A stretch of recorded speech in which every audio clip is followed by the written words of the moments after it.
예전에는 휴가철이 한 2주 정도면 끝났는데 요즘은 7, 8월 아주 2달을 꽉 채워서 휴가를 가시는 것 같아요. 오늘이 피크 같아요.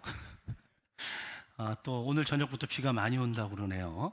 여러분들 또 휴가 가시는 분들 안전하게 잘 다녀오시면 고맙겠고, 혹시 또 누수가 생기지 않도록 좀 미리 좀 대비를 좀 하셔서 피해를 보지 않았으면 좋겠습니다. 어떤 한 기자가 나이가 많으신데 건강하신 할머님에게 물었습니다. 이렇게 건강하게 오래 사시는데 비결이 뭐냐고 물었어요. 그랬더니 뭐 영감덕이지 뭐. 기자가 영감님이 잘해주시나 보죠? 그랬더니 응, 영감이 고맙게도 일찍 갔어.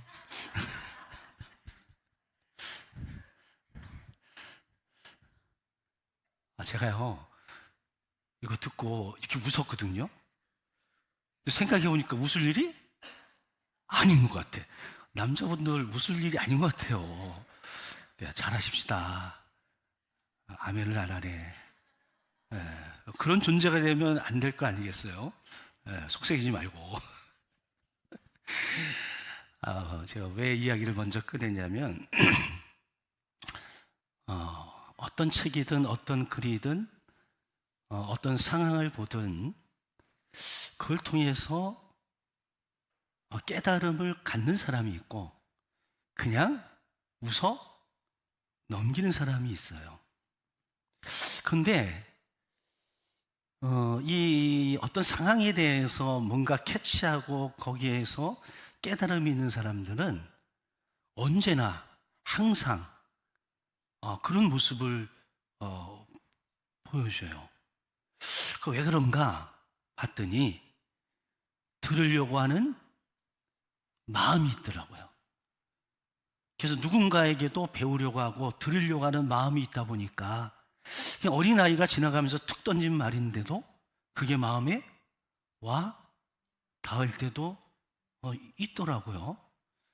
제가 여름에 휴가를 갔다가 휴가지에서 입었던 옷을 거기서 맞췄어요. 옷을 휴가지에서 값은 얘기 안 하고 굉장히 싸. 그래도 거기서만 입으면 안 되니까 한국에서도 입을 요량으로 제가 조금 그런 걸 해서 근데 딱 입고 교회로 왔더니 대번을 알더만. 네? 그러면서 뭐라고 하시더라고. 근데 저는 그걸 좋게 받아들였어요. 시원해 보이는구나. 근데 또 어떤 분은 또 그럴 거 아니겠어. 저 휴가지에 힘든 거 여기까지 와서 입냐. 사람들의 생각이 다 다양한 거죠. 이게 잘못되고 틀리고 그런 건 아니야. 그런데 그 듣는 것도 그 사람의 마음가짐에 따라서 얼마든지 다르게 들려질 수 있다라고 하는 거예요. 근데 하나님의 말씀을 듣는 것도 똑같아요. 똑같은 장소에서 똑같은 시간에 똑같은 말씀을 듣는데 어떤 사람은 그 말씀에 은혜가 된다 그러고 어떤 말씀은 목사님이 나를 깐다, 친다, 때린다 이렇게 이야기를 해요. 여러분, 그거는 그 듣는 사람의 마음의 상태가 그런 것이지 말씀이 우리를 까진 않아. 말씀이 우리를 치지는 않아. 제가 여러분들에 대해서 알긴 알지만 속속들이 다 어떻게 알아? 그래서 여러분들이 부부싸움 했는 걸 내가 어떻게 알아? 근데 제가 부부싸움 걸려서 얘기했다 그러면 또 목사님 또 깐다 이러잖아. 깐다라고 할 게 아니라 하나님께서 목사님의 입을 통해서 부부싸움 한 나에게 깨닫게 이렇게 가야지. 그죠? 아멘을 하려면 하고 말라면 말고. 근데 이미 마음이 삐딱하면 무슨 이야기를 해도 그냥 삐딱하게 들리는 거예요. 전하는 이의 문제가 아니라 그것을 받는 사람의 마음가짐과 태도에 따라서 해석 자체가 달라지는 거죠. 제가 그래서 신앙이 해석이라고 이야기하는 이유가 여기에 있습니다. 여러분, 왜 어떤 사람은 하나님의 말씀을 듣고 은혜가 되고 변화가 있고 열매가 있는데 어떤 사람은 몇십 년을 신앙생활을 해도 늘 그 자리에서 다람쥐 쳇바퀴 돌듯 돌고 있을까? 이유는 간단하죠. 그 말씀을 듣는 마음 상태가 그렇기 때문에 그런 거예요. 그래서 존 메가더라고 하는 목사님께서 나는 왜 성경을 믿는가라고 하는 책에서 우리가 하나님의 말씀을 듣기 위해서 마음 준비를 해야 되는데 한 5가지 정도를 야고보서의 말씀과 비교해서 이야기를 하는데, 첫 번째가 뭐냐면 야고보서에 보게 되면 듣기를 속히 하라 그러잖아요. 그러면 사실은 말씀이 귀를 기울이는 열심이 있어야 된다는 거예요. 다시 말하면 말씀을 듣고자 하는 열렬한 사모하는 마음, 그래서 언제든지 말씀을 통해서 내가 깨닫고 기회를 붙잡고 그런 갈급함으로 나와야 된다는 거죠. 여러분, 듣고자 하면 들려요, 안 들려요? 들립니다. 근데 뭐 핸드폰 보고 뭐 여기 가고 뭐 생각은 저 멀리 가 있고 그러면 여러분 들려요, 안 들려요? 안 들려.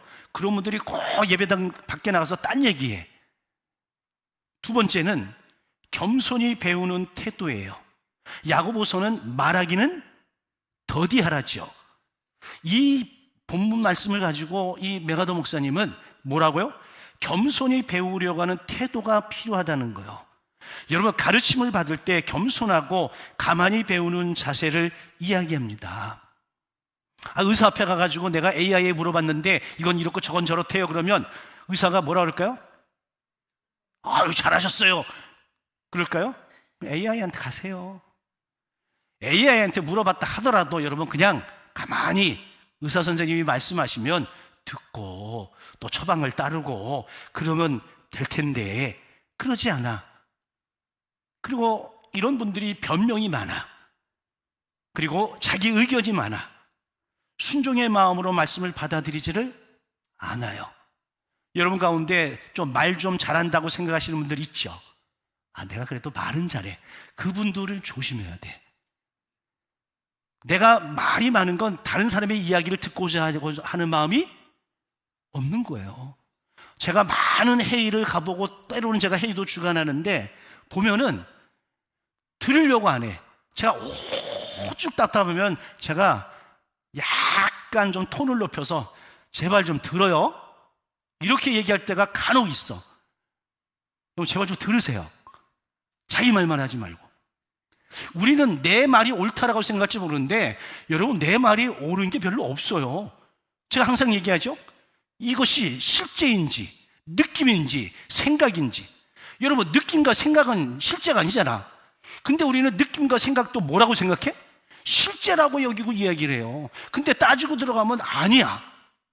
그래서 오죽하면 제가 몇 년 전부터 제가 무슨 얘기가 들려오면 반드시 팩트 체크를 한다니까. 팩트 체크를 해가지고 여러분 90% 정도는 다 아니요. 약간 뭐 부분적으로 좀 이해가 되고 알 수 있는 부분이지 그게 100% 옳은 경우는 거의 없어요. 근데 하나님의 말씀을 대할 때에도 하나님이 말씀하시는데 내 의견이 어떻고 내 기준이 어떻고, 그럼 자기의 기준이지 하나님의 기준이 아니잖아요.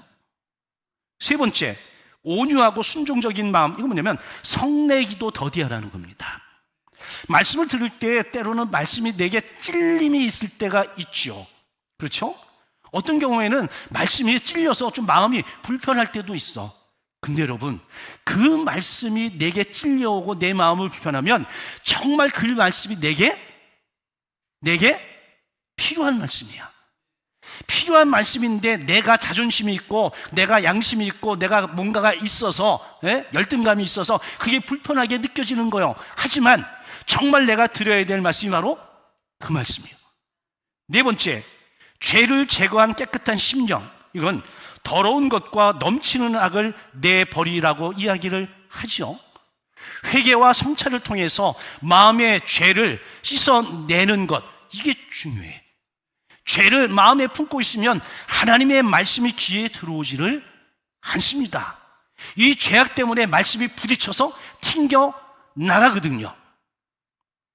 그래서 메가더 목사님은 만일 누군가 말씀에 전혀 관심이 없다면 그 이유는 죄가 귀를 막았거나 마음이 완고해져서라고 지적을 하고 있어요.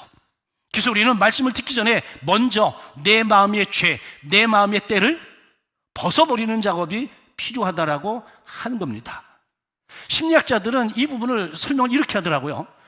열등감이 있는 사람들에게 주어지는 마음이 완고한 마음이래요. 마음을 딱딱하게 만들어버렸다는 거죠. 근데 은혜의 단비를 계속해서 맞다 보면 여러분, 그 딱딱한 마음도 풀어지고 열려서 그 말씀이 내 귀에 들어올 수도 있습니다. 다섯 번째는 겸비하고 순종하는 자세로 말씀을 받으래요. 야고보서의 말씀에 비하면 너의 영혼을 능히 구원할 바 마음에 심어진 말씀을 온유함으로 받으라 라고 하는 겁니다. 이 온유란 가르침에 대해서 유순하게 반응하는 것을 이야기해요. 교만한 마음은 말씀을 받아들이지 않지만 겸비한 마음은 말씀을 아멘으로 받아들이고 환영한다라고 하는 겁니다. 근데 환영으로 끝나는 것이 아니라 이 말씀을 내 삶의 현장에 적용하며 사는 거죠.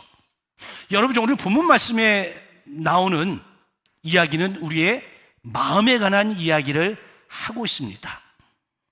우리가 말씀을 들을 때 마음가짐이 중요하다고 했는데 예수님께서도 들으라 말씀하시면서 우리의 마음과 관련된 이야기를 하고 계시다고 하는 겁니다.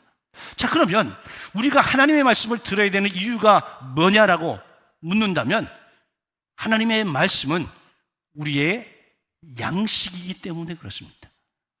하나님의 말씀은 영의 양식이다, 우리 알고 있잖아요. 그럼 양식을 먹지 않으면, 주식을 먹지 않으면 우리가 어떻게 될까요? 병들거나 아니면 굶주리거나 이렇게 되죠. 여러분, 사람이 굶주리고 일이 잘 안 되고 문제가 있고 복잡하고 그러면 여러분, 사람이 날카로워집니다. 근데 여유가 있고 어느 정도 여유가 있고 자기 자신을 다스릴 줄 알고 만족이 있으면 사람의 마음이 풍성한 거예요. 아, 저 사람 저렇게 까칠해. 아, 성격이 그럴 수도 있지만 삶이 굉장히 곰핍하기 때문에 날카로워질 수밖에 없는 거죠. 그래서 여러분, 중요한 회의를 할 때 어느든지 마찬가지야. 일단 먹여놓고 사람이 배부르면 여러분 마음이 온유해져. 그리고 배가 부르면 회의를 빨리 끝내고 싶어. 네? 여러분, 예수님께서도 사람이 떡으로만 살 것이 아니라 하나님의 입으로부터 나오는 모든 말씀으로 살 것이라 말씀을 하셨잖아요. 그러니 하나님의 말씀은 우리의 영혼의 양식이며 삶의 빛인 거예요. 그래서 우리가 성장하고 우리가 열매를 맺기를 원한다면 하나님의 말씀을 들어야죠. 구약에 보게 되면 쉐마 이스라엘 이런 표현이 많이 나와요. 쉐마가 들으라, 이스라엘아 들으라, 그리고 말씀하신 거예요. 오늘도 이 비유를 들으라 말씀하시면서 이 마음 밭에 관한 이야기를 우리에게 하고 있는 거거든요. 여러분, 디모데후서 3장 1절 이하에 보게 되면 이런 표현이 있어요. 때가 이르니 사람이 바른 교훈을 받지 아니하며 귀가 가려워서 자기의 사욕을 따를 스승을 많이 두고 또 그 귀를 진리에서 돌이켜 허탄한 이야기를 따르리라. 여기 귀가 가렵다라고 하는 말은 듣기 좋은 말만 듣고 싶어 한다는 거야. 가려서 듣는다는 거지. 여러분, 하나님의 말씀도 가려서 듣습니까? 저는 성경에, 예전에는 성경에 창세기 1장 1절부터 빨간 줄, 파란 줄, 녹색 줄, 그 형광펜으로 해가지고 쫙 했는데 제가 어느 순간부터 전혀 줄을 안 거예요. 여기에 줄 없어. 왜? 성경책에다가 다 줄을 걸었더니 그 다음에 또 성경책 읽을 때 뭐만 봐요? 줄 쳐놓은 것만 보네? 그럼 줄 쳐놓은 것만 하나님의 말씀이요? 줄 안 친 게 훨씬 더 많잖아요. 그래서 줄을 안 치고 읽고 필사를 하다 보니까 세상에 그동안 보지 못했던 하나님의 말씀들이 보이기를 시작을 하더라고요. 우리가 말씀을 들을 때 여러분 아멘으로 받아야 되는데, 내 생각과 내 판단을 기준으로 어떤 말씀은 치워버리고 어떤 말씀은 받아먹고, 여러분 이게 편식이고 이게 가리는 거야. 근데 이미 2000여 년 전에 바울은 디모데후서 3장을 통해서 말세의 사람들은 자기의 귀가 가려워서 자기 사리사욕에 맞는 말씀만 취하고, 이런 표현을 한 거예요. 오늘날도 마찬가지야. 하나님의 말씀이 하나님의 말씀으로 여러분 받는 거 맞습니까? 하나님의 말씀이 여러분 내게 부담이 되거나 내가 뭔가를 희생해야 되거나 그러면 여러분 우리는 도리지를 하자. 아니, 하나님이 말씀하시는데 내 마음에 안 든다는 거지. 하나님이 기준이 아니라 누가 기준이요? 내가 기준이잖아요. 아니, 앞에서 볼 때 이건 아니더라도 마음으로라도 여러분 마음이라도 고개를 이럴 수 있어. 그건 아니지. 여러분 그건 누구 판단이에요? 내 판단이에요. 하나님의 말씀은 하나님의 말씀으로 들어야 될 줄로 믿습니다. 어떤 전문가가 이런 얘기를 합니다.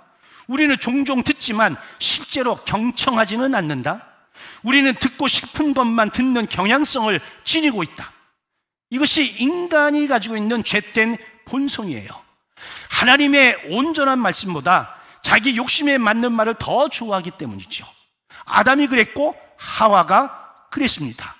그래서 뱀의 유혹에 빨려 들어가서 죄 지은 것 아니겠습니까? 또 어떤 분들은 하나님의 말씀을 부분적으로 취사 선택해서 듣는 분들도 있어. 이것도 대단히 위험합니다. 베드로 후서에 보게 되면 하나님의 말씀을 사사로이 해석, 풀지 말아야 된다라고 분명히 경고합니다. 여러분, 하나님의 말씀은 하나님의 말씀으로 들어야 되는 거예요. 아멘입니까? 거기에다 여러분들이 사족을 붙여버리면 이미 그 말씀은 하나님이 내게 주시는 말씀이 아닌 거죠. 그래서 온전한 순종이라고 하는 것은 온전한 경청으로부터 시작이 되어집니다. 그래서 우리는 모든 하나님의 말씀에 귀를 기울여야 돼요. 그래서 사람마다 듣기는 뭐 하라고요? 속히 하라는 거야. 왜? 하나님의 말씀 속히 듣지 않으면 뭐가 개입이 돼? 내 생각과 내 관념과 내 철학이 개입이 되어져 가지고 하나님의 말씀을 흐려버려요. 그렇다면 우리가 하나님의 말씀을 바로 듣기 위해서 반드시 경청이 필요할 것 아니겠습니까? 경청이 뭐냐? 경청은 단순히 귀로 듣는다 이게 아니라 마음을 다해, 온 마음을 다해, 전심을 다해 듣는 것이 경청입니다. 그래서 예를 들면 이런 거죠. 어린 아이가 막 놀고 있어. 근데 다른 사람들은 그 아이에게 들리질 않아. 근데 누군 들려요? 엄마는 들려. 왜? 엄마는 다른 일을 하고 있어도 온 마음과 온 정신이 다 누구에게 가 있어? 자녀에게 가 있기 때문에 그런 거예요. 그래서 위험에 대해서도 여러분 먼저 감지합니다. 여러분, 남자와 여자가 다른 점이 있어요. 하나님께서 좀 다르게 창조하신 부분이 있는데 뭐냐면 여자에게 남자보다 더 뛰어난 직관을 주셨습니다. 직관. 위험을 느끼는 능력이 남자보다는 여자들이 훨씬 더 높습니다. 그래서 중요한 거 결정할 때 여러분 남자들 단독으로 하면 큰일 나. 누구한테 물어봐라? 아내한테 물어보세요. 아멘을 안 해. 꼭 그런 건 아니지만 위험에 대한 인지는 누가 더 낫다고요? 여자분들이 훨씬 낫습니다. 도널드 맥컬로우라고 하는 분이 있어요. 빛나는 인격이라고 하는 책에서 이렇게 말해요. 경청은 말하는 사람과 듣는 사람 모두에게 혜택을 주는 능력이래요. 그러니까 경청은 말하는 사람에게 신뢰를 주잖아. 그렇죠? 아니 내가 누구하고 이야기하는데 딴짓하고 그러면요 말하고 싶어요? 그 다음에 절대 말 안 하지. 왜? 해봐야 소용이 없는데. 그렇죠? 그러니까 말을 하는 사람이나 말을 듣는 사람이나 이 경청이라고 하는 것은 서로에게 혜택이 있다, 서로에게 큰 덕이 있다라고 하는 거죠. 자, 그런데 단순히 소리를 들었다라고 해서 경청한 것은 아닌 것이, 경청은 수동적이 아니라 능동적인 행위이기 때문에 그렇습니다. 자, 그러면 우리가 하나님의 말씀을 온 마음을 다해서 들을 때, 경청할 때 얻는 유익은 어떤 유익이 있을까? 첫 번째는 하나님과의 친밀함이 깊어집니다. 하나님의 음성에 귀를 기울이면 귀를 기울일수록 우리는 주님의 마음을 더 알게 되는 거죠.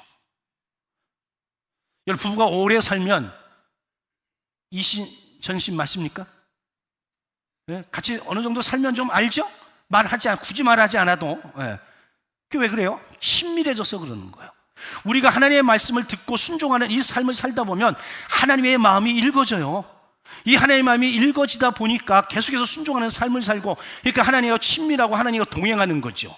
두 번째, 말씀이 우리의 실제의 삶에서 열매를 맺습니다. 좀 전에 얘기했죠? 경청은 순종의 시작입니다. 말씀을 진심으로 들은 사람은 그대로 행하기 마련이에요. 근데 야고보 1장 25절에 뭐라고 하냐면, 듣고 행하는 자가 그 행하는 일에 복을 받으리라. 뭐라고요? 듣고 행하는 자가 그 행하는 일에 복을 받아요? 복을 받는 거예요. 내가 하나님 앞에 어떤 마음으로 읽었어, 하나님이 내게 어떤 마음을 주셨어, 내가 그것을 행했어, 그 행한 것으로 누가 복을 받아요? 내가 복을 받는다는 거죠. 그러니까 결국은 행함이라고 하는 것은 하나님을 이롭게도 하지만 누구를 더 이롭게 하는 거예요? 나 자신을 이롭게 하는 거죠. 여러분, 누구에게 복을 빌려고 그럽니다. 복을 빌었는데 그 사람이 복 받을 만한 자세가 안 돼 있어. 그럼 그 복이 누구에게 온다고요? 내게로 온다니까요. 코로 여러분, 우리는 선한 일을 하고 선행을 하고 날마다 복을 빌어주는 일을 열심히 하면 할수록 그 모든 것들이 다 누구에게로 돌아온다? 내게로 돌아오는 거죠. 세 번째, 우리의 내면에 변화가 일어납니다. 경청은 단순한 정보를 습득하는 것이 아니라 영혼을 변화시키는 통로라고 하는 겁니다. 하나님의 말씀이 내 가슴에 깊이 들려오면 때로는 죄에 대한 성찰과 회개가 일어날 것이고, 낙심되어 있을 때는 소망의 불빛을 내게 비춰줄 것이고, 방향을 못 찾아 방황할 때에는 우리에게 여러분 방향을 분명하게 제시해 줄 수 있거든요. 이게 바로 경청의 열매예요. 자, 그래서 오늘 본문 말씀을 보게 되면 네 가지 밭을 이야기하면서 그 네 가지 밭이 우리의 마음 상태임을 비유로 말씀하시는데, 첫 번째가 뭐냐면 길가와 같은 마음이에요. 길가는 사람들이 밟고 다니는 딱딱한 땅이라 씨앗이 땅속에 들어가지 못하고 새들이 와서 먹어버린대요. 예수님은 이 밭에 대해서 뭐라고 설명했냐면, 천국 말씀을 듣고 깨닫지 못할 때는 악한 자, 마귀가 와서 그 마음에 뿌려진 것을 빼앗는다라고 이야기를 하고 있습니다. 여러분, 사람에게 어려움을 당한 사람들은 사람에 대해서 마음을 닫아요, 안 닫아요? 닫아요. 우리가 전도하다 보면 나 예수합니다. 아유, 왜 그러세요? 그러면 예전에 내 친척 중에 예수쟁이가 있었는데, 그 인간이 말이야 나를 얼마나 썩여 먹었는지. 그러고는 예수쟁이에 대해서 마음을 확 닫아버렸어. 마음을 안 열어. 요런 사람이에요. 마음이 완악하고 폐쇄된 마음. 그런데 누구를 통해서? 사람들이 하도 그걸 밟아놔가지고 마음이 완악해지고 마음이 딱딱해진 거예요. 예수쟁이 다 그렇지 뭐, 누군 그렇지 뭐, 이렇게 아예 판단을 해버리고 문을 닫아버리죠. 요 상태예요. 오늘날 교회에 출석하지만 마음의 문을 열지 않은 채 형식적으로 예배를 드린다면 여기에 해당하시는 분들이에요.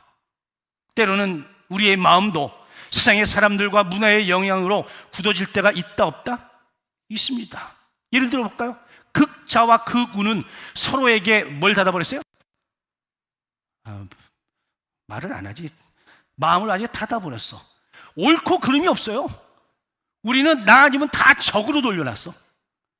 그래가지고 요즘은 여러분 융합이라는 게 안 돼. 화합이라는 게 안 돼.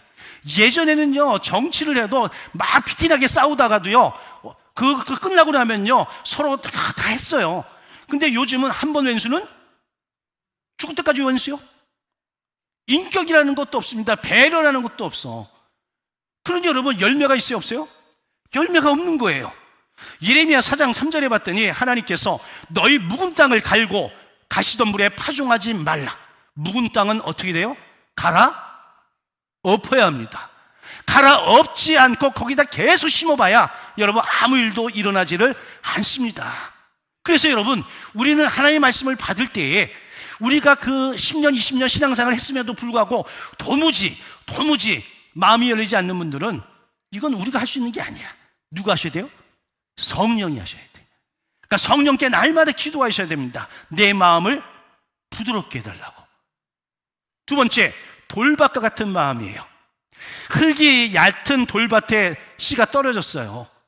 흙이 조금 덮인 돌밭이라 씨가 싹은 빨리 냈는데 뿌리가 깊지 않으니까 여러분, 해가 뜨자 금세 말라버렸어. 이걸 어떻게 예수님이 해석했냐? 돌밭에 뿌려졌다는 것은 말씀을 듣고 즉시 기쁨으로 받되 그 속에 뿌리가 없어서 잠시 견디다가 말씀으로 말미암아 환난이나 박해가 일어날 때는 곧 넘어지는 자요. 와, 처음에 예배를 통해서 말씀을 통해서 은혜를 받아서 확 뜨거워졌어. 뭔가 할 것 같아.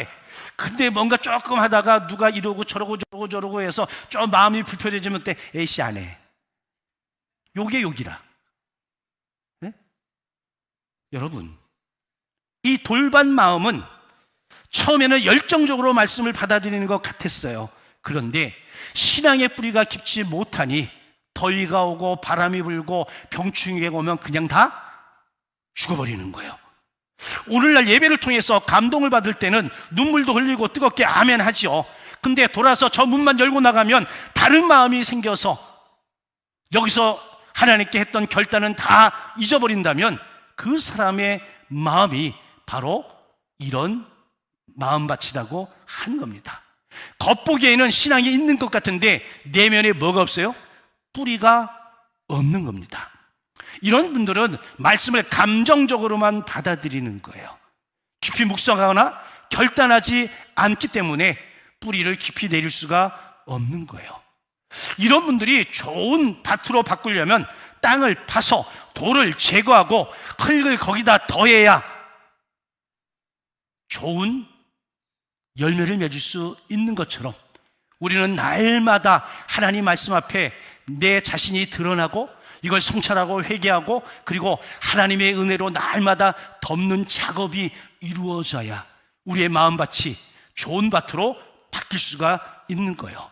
때로는 고난이 오고 어려움이 올 때 피하려만 하지 말고 믿음으로 직면해서 견뎌내는 연습과 훈련도 필요합니다. 한 번, 두 번 피하면 계속해서 피할 수밖에 없는데 한 번 맞짱 떠 싸워 이기면 그 다음부터는 여러분 사단이 그 정도 가지고 우리를 공격하지는 않습니다. 왜? 해봐야 여러분 한 번 그 정도 이긴 거는요 끄떡도 안 해. 예? 그만큼 우리의 믿음이 연단을 통해서 단련이 됐기 때문에 그렇습니다. 베드로전서 4장에 봤더니 믿음으로 오는 시련을 이상하게 여기지 말래요. 여러분, 예수 믿다 보면 시련이 온다 안 온다? 옵니다. 근데 염려하지 마세요. 얼마든지 우리가 이겨낼 수 있습니다. 오히려 그 시련을 통해서 우리의 믿음이 옳다라고 하나님께 인정을 받으니 실은 좋은 일이다. 여러분, 공부 잘하는 학생은 여러분 시험이 즐거워. 왜? 시험을 통해서 나를 제대로 알게 되어지고 나의 부족한 부분을 알아서 다시 시험을 쳐서 내가 더 좋은 성적을 얻을 수 있기 때문에 그러죠. 세 번째, 가시떨기 밭과 같은 마음이에요. 이 가시떨기 속에 떨어졌다라고 말씀을 하시는데 이거에 대해서 예수님은 뭐라고 설명하냐면 말씀을 들었어요. 은혜가 있었어요. 그런데 세상의 염려와 재물의 유혹에 말씀이 막혀 결실하지 못하게 되었대요. 무슨 얘기냐면 말씀을 듣고 믿기는 하는데 세상의 걱정이, 이 세상의 욕심이 이 말씀이 열매 맺는 데에 방해를 한다라고 하는 겁니다. 여러분, 그런 경우가 있어요, 없어요? 있는 정도가 아니라 많지. 아이고 뭐 예배 시간에 말씀을 듣고 여러분 찬양 시간에 뭐 은혜 받고 성경 읽을 때 도전 받고 그래가지고 내가 이렇게 해야지. 근데 우리가 꼭 그 다음에 하는 말이 있죠. 작심 삼일이라고. 뭔가 하려고 마음만 먹으면 그 다음부터 뭐 이 생각 저 생각 막 들어오죠. 이게 다 세상의 염려와 재리의 유혹인 거예요. 그래서 한 걸음도 못 나가는 거죠. 그런 분들이 얼마나 많은지 몰라. 아니 신앙생활 10년, 20년, 한 30년 했으면 여러분 직분도 권사, 장로님 정도 됐으면 여러분 믿음의 수준도 그 정도 돼야 되는 건 아닌가? 근데 실제로 그런가요? 제가 항상 이야기하죠. 신앙의 연조와 믿음의 성숙이 비례한다? 전혀 그러지 않습니다. 그래서 성경은 먼저 된 자 나중되고 나중된 자 먼저 된다고 이야기한 거예요. 마음의 상태가 여전하면 10년, 20년 예수를 믿어도 변함이 없어. 근데 마음 상태가 온전한 사람들은 여러분 예수를 믿고 얼마 되지 않아도 많은 열매를 맺을 수가 있는 거죠. 혹시 우리 마음에 자라고 있는 가시덤불이 있다면 어떤 것들이 있을까? 예수님은 이 가시덤불을 명확하게 지적을 하신 거예요. 세상의 염려, 재리의, 재물의 유혹. 그런데 우리의 내면의 이런 것들을 해결할 수 있는 방법은 베드로전서 5장 7절에 나오는 것처럼 하나님께 염려를 맡겨 버리라는 거예요. 그러면 주님이 너희를 돌보실 거라고 하는 겁니다. 이때 필요한 게 믿음이에요. 맡기세요. 근데 왜 못 맡겨요? 두려워서, 걱정이 돼서, 염려가 더 커져서, 더 쉽게 말하면 하나님을 믿지 못해서 하나님을 믿지 못해서 못 맡기는 거지. 여러분 은행에다가 여러분 돈 맡겨요, 안 맡겨요? 맡겨요, 안 맡겨요? 그럼 부도나는 은행에 맡겨요, 안 맡겨요? 안 맡겨요. 왜 안 맡겨요? 못 믿으니까. 믿으면 맡깁니다. 근데 못 믿으니까 못 맡기는 거예요. 아니 너희 염려를 다 주께 맡기라. 누가 말씀하신 거예요? 하나님이 말씀하신 거니까 맡기면 돼요. 여러분 맡긴다고 해서 여러분 안 망해. 여러분 안 죽어. 세상이 두쪽나지도 않아. 한번 맡겨보시라니까. 맡겨보면 그 다음에 이루어지는 일들을 통해서 내 마음에 여러분 기쁨이 있고 감사가 있고 이게 한 번, 두 번 반복이 되다 보면 여러분 맡기는 게 수월해집니다. 처음부터 되는 것은 아니죠.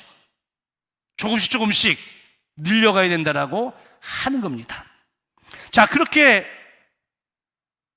할 때에 우리는 좋은 열매를 맺을 수 있는 거죠. 자, 마지막으로 네 번째 마음, 좋은 땅이에요. 자, 좋은 땅에 떨어진 씨는 30배, 60배, 100배의 결실을 맺는 데인데 좋은 땅에 뿌려졌다는 것은 말씀을 듣고 깨닫는다는 거예요.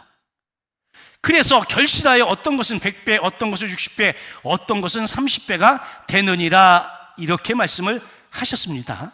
그러니까 좋은 땅의 마음은 말씀을 듣고 제대로 깨달아 순종함으로 풍성한 열매를 맺는 마음이에요. 지적으로 동의하는 수준이 아니에요. 마음으로 받아들이는 수준이 아니에요. 이걸 뛰어넘어서 내가 온전히 행함에 이르는 것까지 가야 되는 거예요. 그러지 않으면 여러분 마음으로야 뭐 얼마든지 하지, 생각으로야 얼마든지 하지, 근데 행동으로 하지 않으면 아무 일도 일어나지 않죠. 자, 앞에 세 종류의 땅과 달리 좋은 땅에서는 말씀이 막힘이 없이 자라나 그 능력이 그대로 나타나는 거예요. 여러분, 정말 좋은 교회, 좋은 성도는 하나님의 말씀을 받으면 그 말씀대로 즉시로 행하는 거예요. 이 즉시가 안 되면 여러분 자꾸만 다른 것들이 들어와요. 저도 마찬가지야. 뭔가를 다 결정을 했는데 이걸 선포 안 하고 내가 조금 더 한번 생각해 봐야지. 그러면 여러분 처음의 마음하고 많이 달라져. 그럼 하나님 주시는 마음은 처음 마음이요, 두 번째 마음이요? 처음 마음일 가능성이 많잖아요. 그러니까 하나님의 말씀을 우리가 우리의 판단으로, 우리의 기준으로 우리가 여러분 잣대를 대고 자질을 하는 거예요. 그래가지고 이것은 내가 받아들이고 이것은 안 받아들이고, 그러니까 우리의 신앙이 어느 정도 자라다 보면 다시 원래 상태로 돌아올 수밖에 없는 거죠. 여러분, 우리가 좋은 마음밭이 되어서 하나님 말씀하시면 즉시로 받고 깨달아 순종하면 여러분 30배, 60배, 100배 이거 수치가 중요한 게 아니라 우리가 상상할 수 없는 최고의 복을 우리에게 주시겠다라고 하는 약속이에요. 이 약속이 저와 여러분들에게 주는 약속이 되어질 수 있기를 주의 이름으로 간절히 축원합니다. 자, 이 약속은 하나님께서 들으라 분명히 말씀했어요. 들으라고 하는 것은 듣기만 하면 뭔가를 주시겠다는 거거든. 쉐마 이스라엘이 아니라 쉐마 진주성결교회 성도들아, 그러고 말씀하시는 거예요. 길가 돌짝밭 가시떨기가 아닌 좋은 땅과 같은 마음으로 천국의 말씀을 잘 받아들여 30배, 60배, 100배의 열매를 맺는 천국 백성이 되라, 이렇게 우리를 초청하시는 거예요. 이미 약속하신 거예요. 여러분, 약속은 지켜야죠. 그런데 세상 사람들은 약속을 안 지킬지 몰라도 하나님은 언약에 신실하신 분이야. 하나님의 성품 자체가 언약을 이행하지 않을 수 있는 분이 아니라니까. 하나님이 약속하신 건 반드시 이루어지게끔 되어져 있습니다. 뭐 간단하잖아. 이제 누구 문제만 남았어요?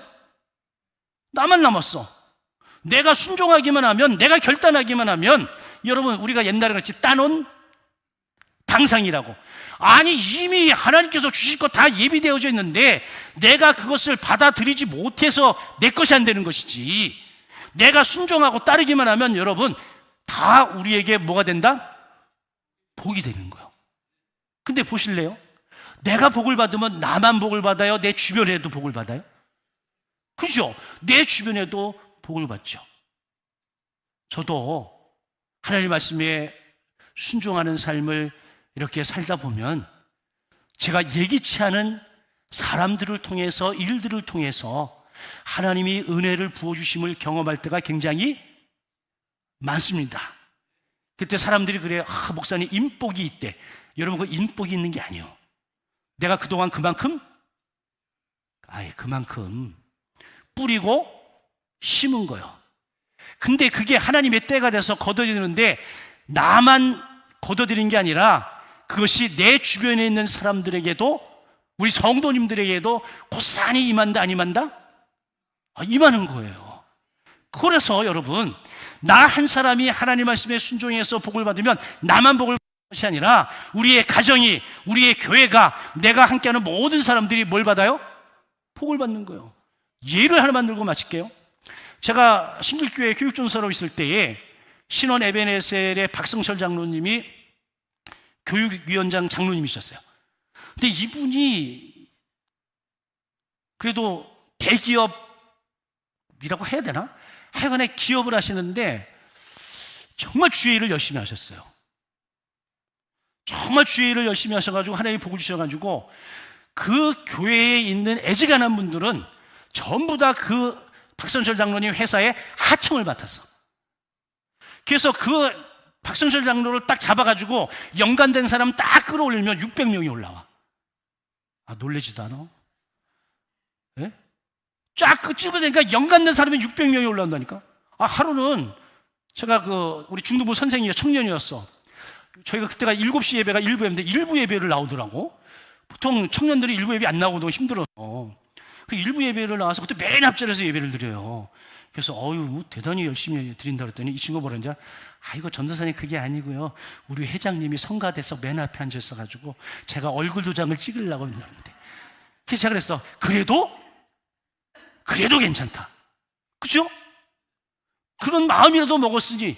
그러니까 그 장로님은 그래서라도 자기가 주일날 7시 예배에 찬양단에 서는 거예요. 한 사람이 복을 받으면 여러분, 주변에 많은 사람들이 뭘 받아요? 복을 받아. 그래서 제가 저희 교회 사업하시는 분들에게 가서 기도할 때 그런 얘기 많이 해. 당신이 사업에 성공해서 복을 받으면 그게 큰 나무가 되는 거예요. 큰 나무 아래에 여러분 작은 가지들도 있고, 그 큰 나무에 여러분 새들도 와서 쉬고, 큰 나무 아래에 여러분 사람들도 와서 쉬는 거 아니겠어요? 선포합니다. 이 자리에 있는 분들 가운데에 정말 하나님의 말씀에 순종함으로 말미암아 큰 나무가 되는 놀라운 은혜가 있기를 주의 이름으로 축원합니다. 여러분의 자녀들이 큰 나무가 되어서 하나님 나라의 큰 나무가 되어서 그 아래에서 하나님의 은혜와 하나님의 평강을 누릴 수 있는 그런 자녀들이 생겨나기를 주의 이름으로 간절히 축원합니다. 아멘.